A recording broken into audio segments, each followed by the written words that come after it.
Lorsque l'homme et la machine fusionnent, l'extraordinaire devient réalité.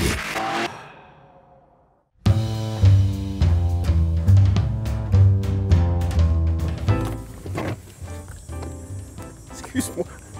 Je pensais que ça ouvrirait, là. Je recommence.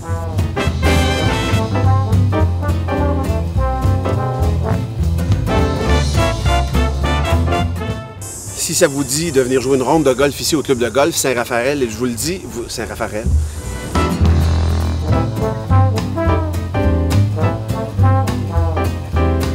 On est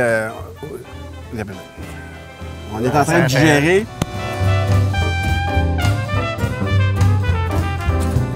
Si ça vous dit de venir jouer une club de golf.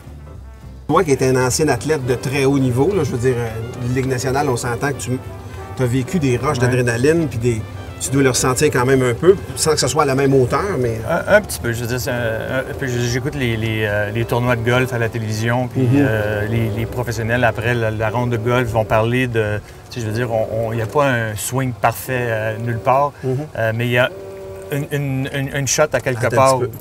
Excuse-moi, Guy. C'est qui a... Ouais, c'était moi, c'était mon téléphone. C'est pas grave. Ouais, il voulait pas lâcher.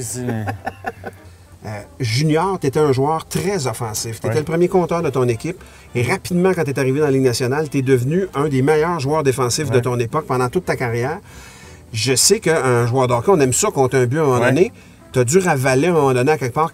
Comment tu as vécu ce changement de polarisation-là complètement? Là? Bien, c'était vraiment un concours de circonstances. Je veux dire, comme tu l'as dit, dans le junior, j'ai toujours été un joueur offensif. Bien, tout au long de ma jeune carrière, même que je suis là au hockey mineur, j'étais un des meilleurs compteurs. Ça a continué dans le junior majeur.